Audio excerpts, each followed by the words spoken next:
The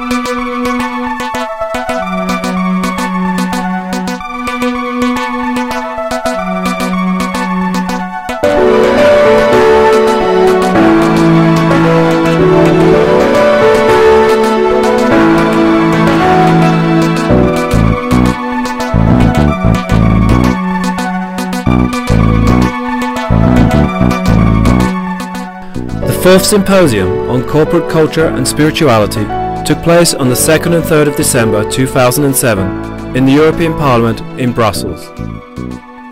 It sought to explore new ways for top business leaders to develop leadership styles that are sustainable and yet profitable for their organizations. Business and spirituality are often seen as two separate worlds. On behalf of the International Association for Human Values, it's a great pleasure to welcome you all to this fourth International Business and Leadership Symposium on Corporate Culture and Spirituality. World leaders in business, academia, and spirituality have come together to share their latest thoughts and visions on new leadership styles to ensure the sustainability and profitability of businesses, at the same time ensuring sustainability in our society, taking care of the world that we live in, and the people we share it with. We are here today to discuss ethics in business, corporate culture, and spirituality. Often we forget what actually underpins the entire capitalist world in which we live in a global economy. For those of you who were here last year, the key question of the symposium last year was, are business and ethics complementary or contradictory? It was a very important question. This year's symposium goes deeper into this issue by asking, what is the impact of ethics and business, and specifically, what is the impact of ethics on innovation? If the 19th century, it is said, was the century of entrepreneurship, the 20th century was the century of management, and the 21st century is going to be the century of values and governance. Today, corporate social responsibility is becoming core business. This is wonderful. Together, we practice the capacity to celebrate life. And indeed, Guruji, the art of living helps us to celebrate life. It gives us the air to do that. And maybe that is the most important, to celebrate life. I would like now to introduce to you a unique human being. His Holiness's work, starting with a small beginning, is now in 146 countries. He has helped innumerable people, and really helped without asking for anything for himself. May I introduce His Holiness Sri Sri Ravi Shankar.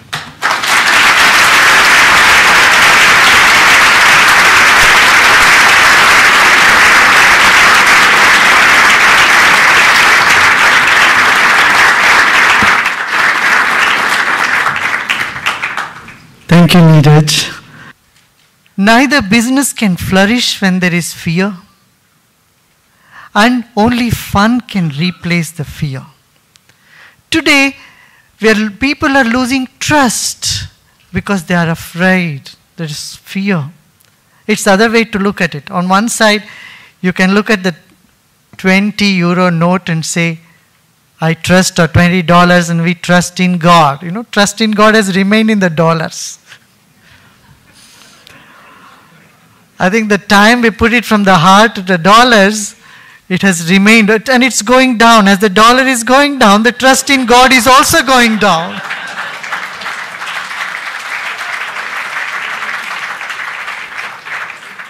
An emerging generation of leaders is increasingly excited by the idea of an ethically fueled business environment. They wanted to hear how creativity and innovation can be ethical and yet inspiring. The IPCC is a unique organization. where you see commitment, and as His Holiness reminded us, the spirit of having fun, and in the course of having that fun, producing something that hopefully by way of the knowledge it contains can make an impact on human thinking and action. Yes, ladies and gentlemen, we live in a world plenty of contradiction. On the one hand, we never witnessed in the last 20 to 50 years a so strong movement of solidarity at many levels: solidarity between nations, solidarity between young and elderly people, solidarity between generations, solidarity between poor and rich. Yes, solidarity is becoming a common key to a key word in all discussions. Because life is so complex, and I think what really is up to us now to learn how to enjoy diversity. That's just what you said. And I think we can do this with more fun and with more trust and with dialogue.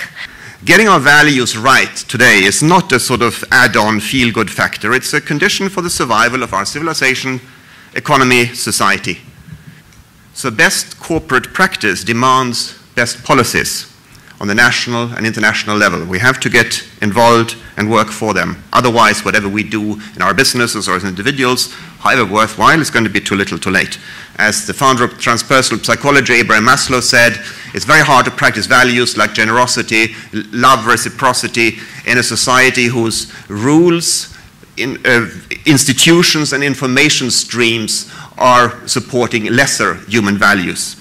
Success at any cost is like an unseasoned dish. It may satisfy your hunger, but it will not taste good. We want our success in the corporate world not only to satisfy the hunger of all stakeholders in business, but that it must also taste good. And the people we are recognizing today are those people whose success is not only being recognized and rewarded by the International Association for Human Values, but it's also because that success has tasted good for everyone. The Ethics in Business Award for 2007 was presented to Rutger Koopmans, General Manager of ING Banking in the Netherlands, and Professor Peter Eigen, Founder and Chairman of Transparency International in Germany, in recognition of their success in implementing morally sound working practices. His Holiness Sri Sri Ravi Shankar addressed about 5 years ago our International Anti-Corruption Conference. He was a great inspiration to all of us. And in fact, since this time, this movement has been a tremendous inspiration, has been a tremendous platform to promote this anti-corruption. First of all, we are committed to integrity. Secondly, we aim for an above-average return. We are open and clear. We promote sustainable development and respect human rights. We respect each other.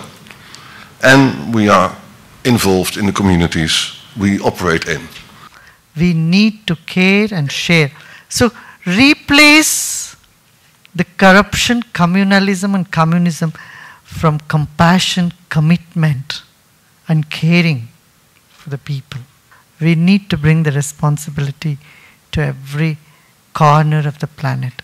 I am sure with all the great minds here, big minds, we can sit together, talk, discuss, come up with plans, projects, programs, and we'll be able to carry out our responsibility with some fun.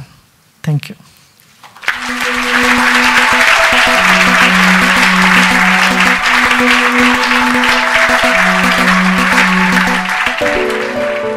They are leaders who apply human values to create corporate success. They prove that an ethical value system can be the basis for success in the business world. But today, we are at a historic moment in the evolution of both the European Union and global trade, where there are many forks in the road that we can take.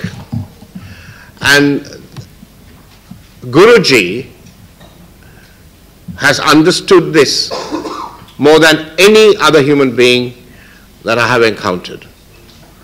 When he introduced the idea of using spirituality and human values to be an integral part of the globalization and global trade and business ethics. So I cannot think of any better place in the whole world to discuss what we are discussing this morning. And the perception and the far-sightedness of His Holiness Sri Sri Ravi Shankar is quite extraordinary in the timing that he has picked to discuss these issues, which transcend the discussions that take place in other fora.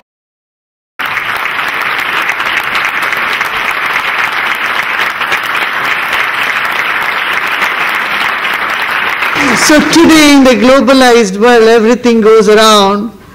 The developed and developing country have no differences.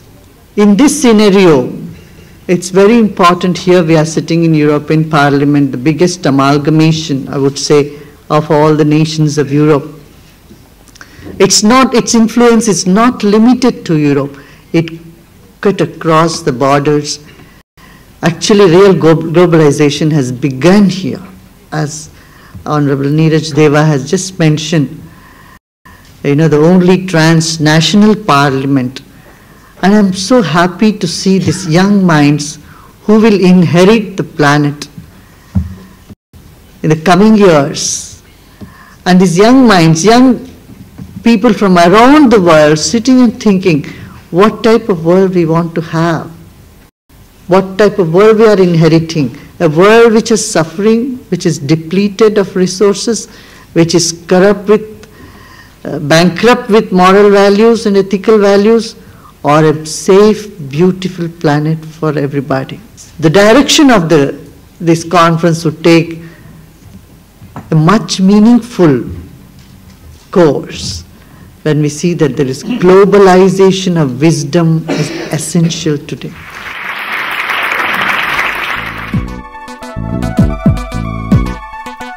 Today we will go deeper into the issues, and we begin with this session on transforming organizations.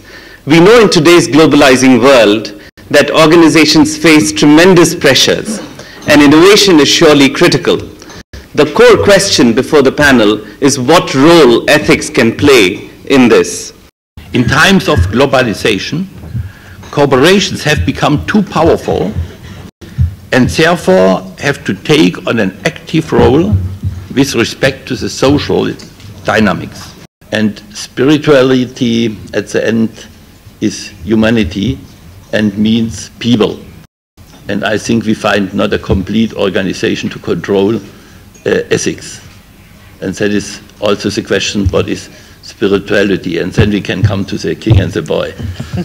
The only way to be coherent and to live up to that relationship between values and innovation is a constant renewal of your own personal life and the personal life of the staff. This is difficult, but analytically, it's the condition in order to really implement what we want to implement. If you asked a Nestle manager what our most valuable asset is, the answer that you would probably get would be our culture.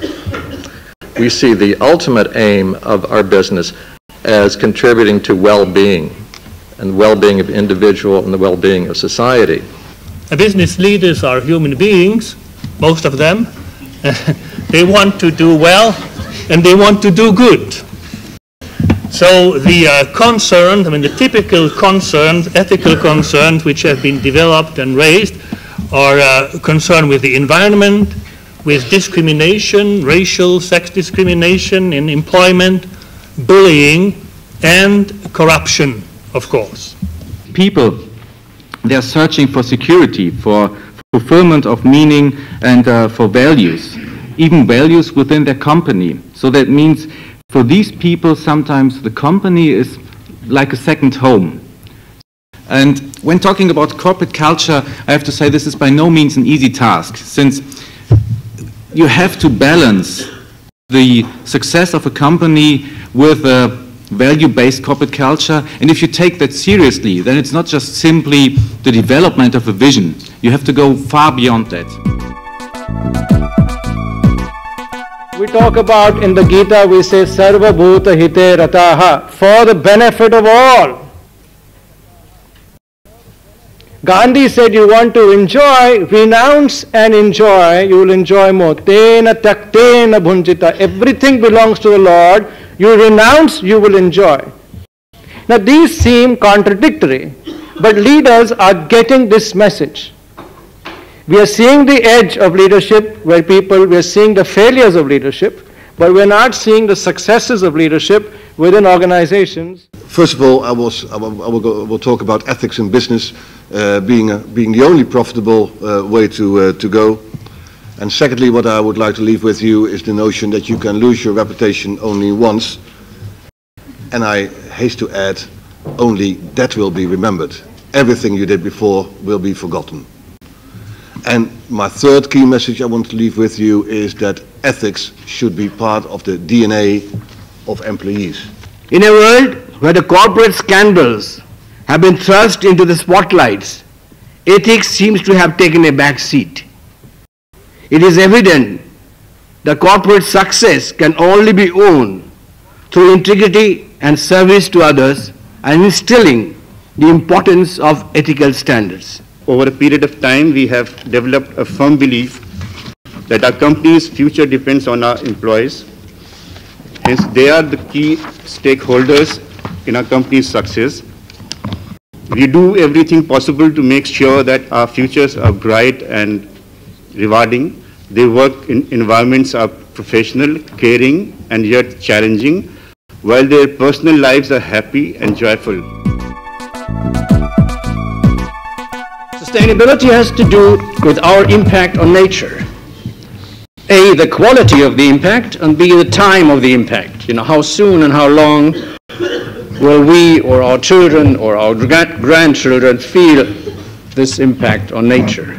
The increasingly necessary production of sustainable products has to do with our fear of destroying the future and with our love for life. Our today global civilization started from innovation, as a matter of fact, because it started from industrial revolution. And what does it mean? The ethical obligations businesses and politicians should have for protecting the environment. And only when a product I want to speak about has no impact that is negative in a permanent way on the ecology, is accepted by society and can survive in the economic system in which we are living, which is the market economy, you have a sustainable product. Communication on values is a twofold interaction step. First, you have to behave in a trustworthy manner, first, including the necessary competencies for your job. Only then, as a second step, you will be able to make a credible talk about values. Our message is simple. We are convinced that smart ethics can add value.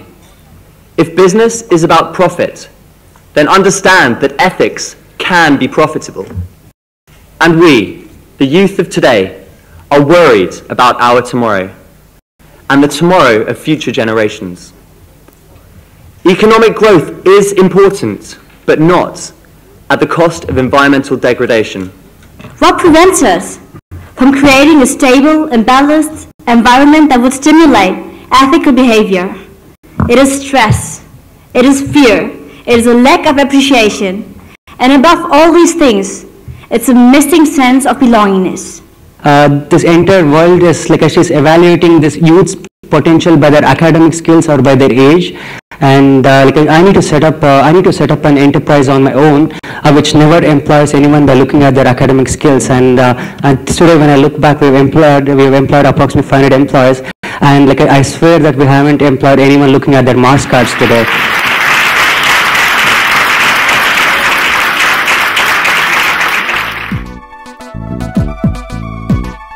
I read an article about Sri Sri Ravi Shankar, And immediately I thought, well, this is the guy I need. I need for a message in this conference, giving this chief of police a shared value. What makes him unique is that he gives hands and feet to his thoughts. He's very practical.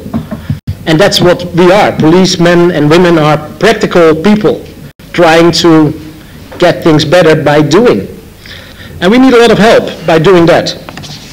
We need help from business people, businessmen and women, ethical businessmen and women. We need help of ethical politics. And we need help of enlightened people like you.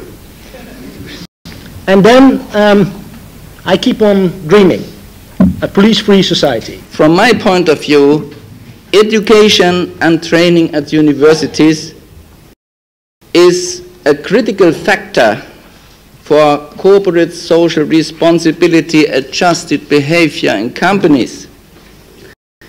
If future managers learn during their management studies that shareholder value is the only value which really counts, and further, that the business of business is business, then of course they will not be happy to work with a CSR applying company and will rather comment on CSR related activities of the companies as a tremendous waste of time and money. I believe everybody within this room and outside of this room, all human beings are being born with basic human values because we are human beings. And in our journey we might have lost the connectivity to those values. And I think really meditating and getting your heart, your head, your heart and your belly in balance is really needed to really be centered and find and grounded in your own self-awareness to be able together to make a difference in this world. And I think we can achieve miracles then. Our key factor of success is, of course, our people. Solocum's success or failure relies on our people's skill level, on their efficiency, on their dedications, and more, our success relies on the ability of our people to work closely together in efficient teams in order to manage IT projects which are growing more and more complex.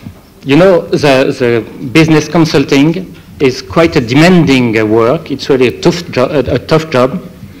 That's why I feel rewarded when I see that our consultants keep smiling and looking happy when they come to work every morning, at least when they see me. My conclusion is, when you wake up in the morning, it's important to do something for body and soul. Brush your teeth, that's good for your body. Look in the mirror, that's good for your soul. And realize it depends all on you. Thank you very much.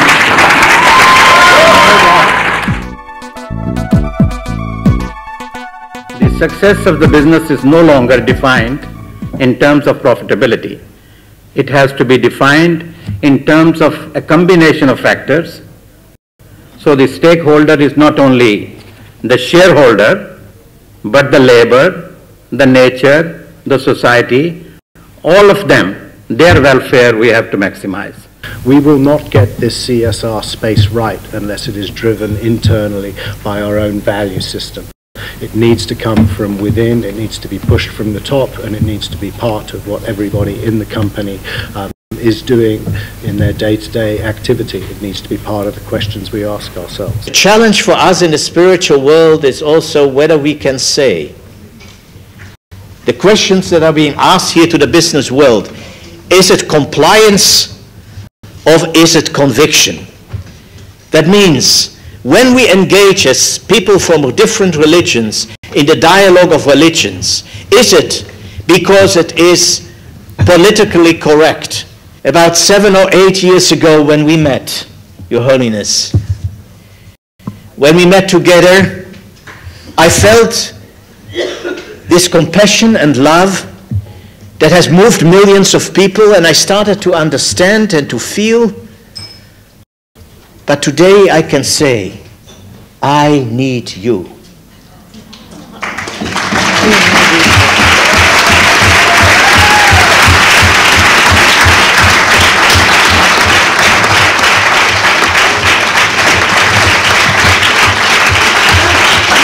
need you as much as you need it. I need you too. See, when there is genuineness and there is passion, the mind is already 100% there. Your heart is there 100%, 100%. When there is 100%, meditation is happening.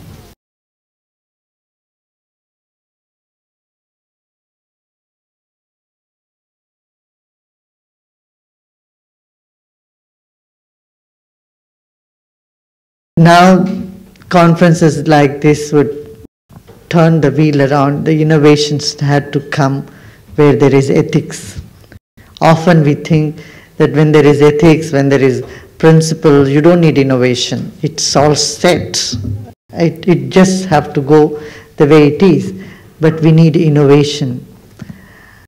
We need innovation in business. We need innovation, as our Honorable Rabbi Sutendorf said, we need innovation in every aspect of life, in religion, in politics, in business. 4 things in the world need constant innovation, renovation and innovation. Truth, trade, technology, and traditions. So there is innovation in technology, innovation of truth, innovation of traditions, innovation in trade. And what binds this is ethics.